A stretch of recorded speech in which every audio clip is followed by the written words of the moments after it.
বন্ধুসকল নমস্কাৰ। আজি ৰঙালী বিহুৰ উৰুকাৰ দিনাখনে সোণাপুৰ কিডনী হস্পিটেলৰ তৰফৰ পৰা ফুলাম গামোচা মানে বিহুৰ শুভেচ্ছা জনাইছে যিগৰাকী স্বত্বাধিকাৰী অৰূপ কুমাৰ নাথ ডাঙৰীয়াক ধন্যবাদ আৰু কৃতজ্ঞতা জনাইছোঁ। তেখেতে ইয়ালৈকে মাতি আনি কিডনী হস্পিটেল, এইখন কিডনী হস্পিটেল সোণাপুৰত মানে নৰ্থ ইষ্টৰ প্ৰথমখন আৰু ভাৰতবৰ্ষৰ পঞ্চমখন এইখন কিডনী হস্পিটেল হয় সোণাপুৰৰ। আৰু এই কিডনী হস্পিটেলৰ তৰফৰ পৰা বিহুৰ শুভেচ্ছা জনাইছে, একোখনকৈ ফুলাম গামোচা দিছে আৰু বহুত কিবাকিবি মৰম দিছে। গতিকে স্বত্বাধিকাৰী অৰূপ কুমাৰ নাথ ডাঙৰীয়াক ধন্যবাদ আৰু কৃতজ্ঞতা জনাইছোঁ। মই মেডিকেলখন কি ধৰণে আতংককাৰীকৈ সাজি কাজি ৰাখিছে এইখিনিতে আপোনালোকক এটা কথা ক'ব লাগিব। পৰিষ্কাৰ পৰিচ্ছন্নতাৰ দিশৰ পৰা চাবলৈ গ'লে এইখন হস্পিটেলে এইবাৰ শ্ৰেষ্ঠতম মানে প্ৰথম পুৰস্কাৰ লাভ কৰিবলৈ সক্ষম হৈছে পৰিষ্কাৰৰ ফালৰ পৰা। মই এই যিখন হস্পিটেল এই হস্পিটেলখনতে আগতে বহুবাৰ আহিছোঁ, বহুবাৰ ভিডিঅ' বনাইছোঁ, আপোনালোকক মই দেখুৱাই আছোঁ যে আপোনালোকৰ যদিহে কিডনীৰ ট্ৰাবুল মানে কিডনীৰ যদি কিডনীৰ বেমাৰত যদি আপোনালোকে ভুগি আছে, বহুত দূৰলৈকে আপোনালোকে এতিয়া যাব নালাগে। এতিয়াৰে পৰা আপোনালোকে যদি সোণাপুৰৰ কিডনী হস্পিটেলত এই হস্পিটেলখনলৈকে যদি আপোনালোকে আহে তেতিয়াহ'লে ইয়াতে আপোনালোকে উন্নত মানদণ্ডৰ চিকিৎসা লাভ কৰিবলৈ সক্ষম হ'ব। আৰু ইতিমধ্যে যথেষ্ট ভাৰতবৰ্ষৰ লগতে ভাৰতবৰ্ষৰ বাহিৰৰ অন্য দেশৰ পৰাও যথেষ্ট সংখ্যক ৰোগী আহি ইয়াতে আহিছে আৰু আহি চিকিৎসা লাভ কৰিছে, সুন্দৰ চিকিৎসা ইয়াতে আৰু আপোনালোকে আহিব। আৰু ডিচিপ্লিন যিটো পৰিষ্কাৰৰ দিশৰ পৰা চাবলৈ গ'লে এই হস্পিটেলখনে পুৰস্কাৰ লাভ কৰিছে। নৰ্থ ইষ্টত যিমানবোৰ হস্পিটেল আছে তাৰ ভিতৰত এখন ব্যতিক্ৰমী হস্পিটেল কিডনী হস্পিটেল সোণাপুৰৰ। এই হস্পিটেলখন যিটো পৰিষ্কাৰ, আপোনালোকে আহিলে যিসকলে অহা নাই আপোনালোকে গম নাপাব আৰু যিসমূহে আহিছে নিশ্চয় বুজিছে বা গম পাইছে যে ইমান সুন্দৰ এখন হস্পিটেল। প্ৰত্যেকে ইয়াত কেৱল ৰোগী বুলিয়ে কথা নাই, ডাক্তৰ নাৰ্ছ চিষ্টাৰ যত যিমান যি আছে প্ৰত্যেকে কিন্তু ইয়াত কৰ্মৰত অৱস্থাত থকা ব্যক্তিয়ে হওক বা ইয়াত কোনোবা ৰোগীয়ে হওক প্ৰত্যেকে কিন্তু এই ধৰণে চু কভাৰ পিন্ধিব লাগে। আৰু ময়ো ইয়াতে প্ৰৱেশ কৰিছোঁ চু কভাৰ পিন্ধি। কিন্তু আজি ভাল লাগিছে এইবাবে যে প্ৰথম শুভেচ্ছা জনাইছে কিডনী হস্পিটেল তৰফৰ পৰা ডাক্তৰ অৰূপ কুমাৰ নাথ ডাঙৰীয়াই। মই আগতে আপোনালোকক কৈছোঁ যে চাওক এই ধৰণে চুকভাৰ প্ৰত্যেকে পিন্ধিব লাগে, কাৰণ এখেতৰ ভিতৰত প্ৰৱেশ কৰিব, এখেতৰ ভিতৰত যেতিয়া প্ৰৱেশ কৰিব এই ধৰণে প্ৰৱেশ কৰাৰ প্ৰাকখনত এই ধৰণে চুকভাৰ পিন্ধিছে। আৰু প্ৰত্যেকে ময়ো ময়ো পিন্ধি লৈছোঁ, প্ৰত্যেকে চুকভাৰ পিন্ধিব লাগে। আৰু এই যিখন দৰ্জা, এই দৰ্জাখন ইয়াত থিয় দিয়াৰ লগে লগে খুলি গ'ল মানে নিজে নিজে খুলি গ'ল। প্ৰত্যেকে চুকভাৰ পিন্ধি ভিতৰত প্ৰৱেশ। ৰিচিপশ্যন খুব সুন্দৰ, ইয়াতে যদি আহে আপোনালোকে আহিলে গম পাব। বাইদেউ নমস্কাৰ। নমস্কাৰ, বিহুৰ শুভেচ্ছা জনালোঁ। মোকো শুভেচ্ছা দিছে দিবৰ কাৰণে। ইয়াৰ ব্যৱহাৰ ভাল, এই হস্পিটেলখন ব্যৱহাৰ পৰিষ্কাৰ সকলো ভাল আৰু যাৰ বাবে পুৰস্কাৰ লাভ কৰিছে হস্পিটেলখনে। গতিকে মই দেখুৱাইছোঁ হস্পিটেলখনৰ পৰিৱেশটো চাওক আপোনালোকে। এইখন হস্পিটেল কিডনী হস্পিটেল সোণাপুৰৰ নতুনকৈ বনাইছে, এইখন নতুনকৈ ইতিমধ্যে চিকিৎসা হৈ আছে। 1180জনক চিকিৎসা কৰিছে বুলি এতিয়ালৈকে গম পোৱা গৈছে। 1180জন ৰোগীক চিকিৎসা কৰিছে। আগন্তুক ৰঙালী বিহুৰ শুভেচ্ছা জ্ঞাপন কৰিলোঁ। Institute of urology and kidney ডিজিজৰ মোক ডক্টৰ বিষয়ববীয়াৰ তৰফৰ পৰা সকলোলৈকে আহি থকা বিহুটোৰ কাৰণে মই ওলগ জনালোঁ। আৰু এই যি institute of urology and kidney diseases চমুকৈ IUKD উত্তৰ পূৰ্বাঞ্চল বা পূব ভাৰতৰ প্ৰথমখন কিডনী হস্পিটেল যোৱা প্ৰায় ছমাহ আগত আমি আৰম্ভ কৰি প্ৰথম যি 6 মাহ, এই 6 মাহত আমি যথেষ্ট সংখ্যক ৰোগী আমি ইয়াতে চালোঁ বহিৰ্বিভাগত আৰু যথেষ্ট সংখ্যক ৰোগী আমাৰ ইয়াতে ভৰ্তি হ'ল। আৰু তাৰ বাহিৰেও আমি বিভিন্ন ধৰণৰ অস্ত্ৰোপচাৰ আমি ইয়াতে কৰিলোঁ। তাৰ এটা মই আপোনালোকক খতিয়ান মই দাঙি ধৰিবলৈ ওলাইছোঁ। আমি যোৱা 6 মাহত আমি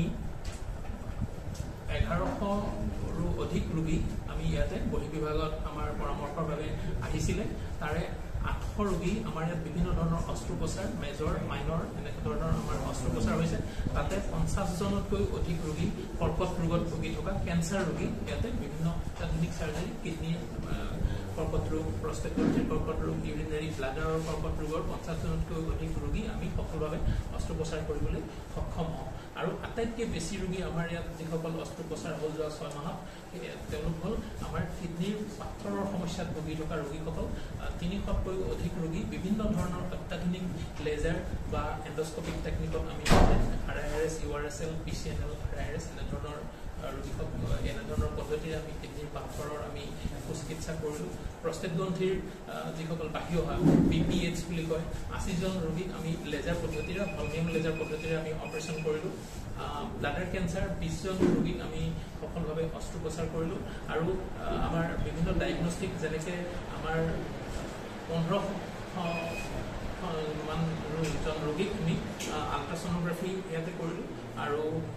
500ৰো অধিক CT স্কেন ECG ইকোকাৰ্ডিওগ্ৰাফি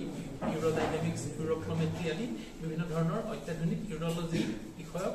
ইনভেষ্টিগেশ্যন আমাৰ ইয়াতে সফলভাৱে সম্পন্ন হৈ যায় আৰু অসম তথা উত্তৰ পূৰ্বাঞ্চলৰ বিভিন্ন ৰাজ্যৰ ৰোগী আমাৰ আহি এই 6 মাহত আমাৰ ইয়ালৈ আহি কিডনি বিষয়ক বিভিন্ন ধৰণৰ ট্ৰিটমেণ্টৰ বাবে আহে তাৰ ভিতৰত আমাৰ কোচবিহাৰ মানে ৱেষ্ট বেংগলৰ পৰাও ৰোগী আহি ইয়াতে সফলভাৱে চিকিৎসা লৈ উভতি গৈছে বাংলাদেশৰ দুজন ৰোগী আহি আমাৰ ইয়াত ট্ৰিটমেণ্ট লৈ এজনৰ অস্ত্ৰোপচাৰ হ'ল আৰু এজনক আমি বিনা অস্ত্ৰোপচাৰে তেখেতৰ আমি চিকিৎসা কৰি পঠাব পাৰিলোঁ বিহুৰ শুভেচ্ছা জনালোঁ গতিকে সকলোৱে সুন্দৰকৈ কথাবিলাক কয় সেইকাৰণে বিহুৰ শুভেচ্ছা দি ভাল লাগিছে মোকো শুভেচ্ছা দিয়ে বাইদেউ নমস্কাৰ বিহুৰ শুভেচ্ছা জনালোঁ দাদা নমস্কাৰ এইবিলাক কিমান সুন্দৰকৈ চাওকচোন গতিকে এই হস্পিটেলখনৰ সকলোবোৰ যিসমূহ মানে ইয়াতে কৰ্মৰত অৱস্থাত থকা ব্যক্তি আছে প্ৰত্যেকে সুন্দৰকৈ আপোনালোকক ৰিচিপশ্যন কৰে সেইটোৱে আহি ভাল লাগে আৰু হস্পিটেলখনত যেন এখন নাৰ্চাৰীয়ে ইয়াত বনাইছে মানে দেখিলে ভাল লাগি যায় কিবা এটা ডাক্তৰ বিকাশ দা আছে বিকাশ দা বিহুৰ শুভেচ্ছা জনালোঁ বিহুৰ শুভেচ্ছা থাকিল সমূহ ৰাইজলৈও থাকিল আমাৰ সকলো সুখে থাকক শান্তিৰে থাকক বিহুটো ভালে ভালে পাৰ হওক সকলোৰে একো বেমাৰ আজাৰ নহওক কাৰো সেইটোৱে আশা তামাম হাঁহি শুভেচ্ছা দিছে ডাক্তৰ হ'লেও ছাৰ বুলি দেখোন বিকাশ দা বুলিয়ে কওঁ কাৰণ বহুত আগৰ পৰা যেতিয়া হস্পিটেলখন আৰম্ভণি কৰিছিল তেতিয়াৰ পৰাই লগ পাইছোঁ বিকাশ দা আৰু আজি বিকাশ দাহঁতে মাতি আমাক যি ধৰণে মৰম দিছে প্ৰথম মৰম দিছে বাবে প্ৰথম বিহুৱান পাইছোঁ বাবে আজি অকণমান বেছিকৈ কৈ আছোঁ কাৰণ ফুলিছোঁ আৰু বহুত উতলি দিব লগা মানুহে মাতি আছে যাম তেখেতসকলৰ ওচৰলৈকে কিন্তু এই হস্পিটেলখনৰ মানে সাংঘাতিক ধৰণৰ এটা পৰিৱেশ মানে যিটো ডিচিপ্লিন যিটো ৰিচিপশ্যন মানে কথা বতৰা মানে সকলোবোৰ মানে ব্যৱস্থা ভাল লাগিছে আপোনালোকে পুৰস্কাৰ পাইছে হয় না হয় আমি একচুৱেলি নিউজ হেল্থ প্লাছৰ পৰা আমি 2023-2024 বৰ্ষৰ আটাইতকৈ ক্লিনেষ্ট হস্পিটেল এৱাৰ্ডটো আমি একচুৱেলি পাবলৈ সক্ষম মজা আমাৰ কাৰণে একচুৱেলি বহুত ভাল খবৰ আমাৰ যথেষ্ট সুখী আমি যে আমি নতুন হস্পিটেল এখন হিচাপত আমাৰ যদি ইয়াতে হস্পিটেললৈ আহে প্ৰত্যেকজন মানুহে এইটো অনুভৱ কৰিব পাৰিছে আৰু আনকি আমাক পেচেণ্ট হওক তেখেতসকলৰ এটেণ্ডেণ্ট হওক প্ৰত্যেকেই এই কথাটো আমাক মানে শলাগিছে যে হস্পিটেলখন সঁচাকৈ আমি যথেষ্ট হাইজেনিক হিচাপে মেইনটেইন কৰিবলৈ সক্ষম হৈছোঁ আৰু এইটো একচুৱেলি বহুত ক্ষেত্ৰত প্ৰয়োজনীয় এখন হস্পিটেলৰ কাৰণে কাৰণ হাইজিন মানেই পেচেণ্ট এজনৰ মানে তেখেতৰ স্বাস্থ্যটো দুগুণ ভাল হয় কাৰণ ইনফেকশ্যন হোৱাৰ চান্স থাকে নহ'লে বহুত কিবা কিবি থাকে তো হাইজিন মেইনটেইন কৰাটো একচুৱেলি আমি দৰকাৰী এইটো আমাৰ কৰ্তব্য একচুৱেলি সেইটো আমি ভালকৈ মেইনটেইন কৰি বঢ়িয়া কিন্তু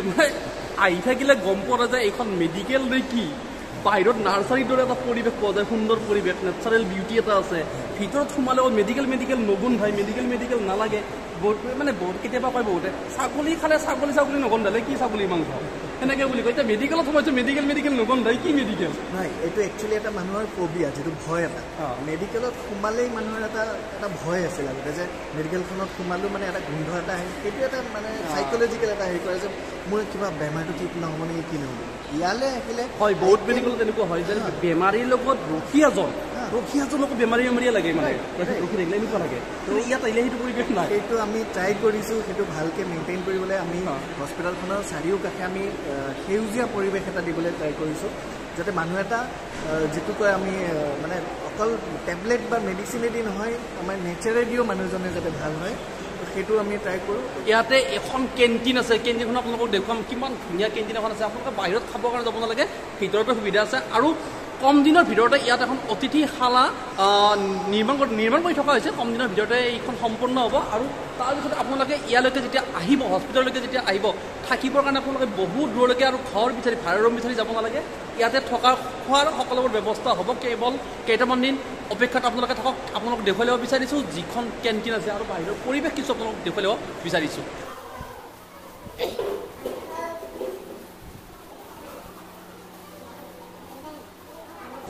বাইদেউ বিহুৰ শুভেচ্ছা জনালোঁ মাছ মাংস পায়নে ইয়াতে চব পায় মানে এইখনে কেণ্টিনখন আপোনালোক যে কৈ আছিলোঁ দেখুৱাই আছিলোঁ আটক ধুনীয়াকৈ ইমান সুন্দৰকৈ কেণ্টিনখন বনাইছে মাছ মাংস উভৈনদী দি পইচা দিব লাগিব ন খালে পইচাটো লাগিবই দিবৰ কাৰণে আৰু বিনা পইচাটো ক'ত যিমান খাব দিব নহ'লেতো মই চব ঘৰতো লৈ যাম খামো ইয়াতে গতিকে পইচা দি খাব লাগে মাছ মাংস সকলোবোৰ পায় ইয়াতে ফাৰ্মাচী এইখন ফাৰ্মাচী হয় ইয়াতে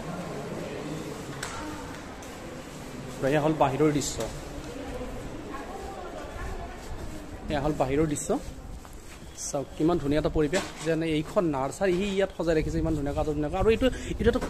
কুৱাটোৰ ষ্টাইলটো চাওকচোন আপোনালোকে কুৱাটো এনেকুৱাকৈ সজাইছে মানে আপোনালোকে যদি ভাবিব ইয়াত কিবা বেলেগেই আছে কিন্তু এইটো কুৱা হয় এটা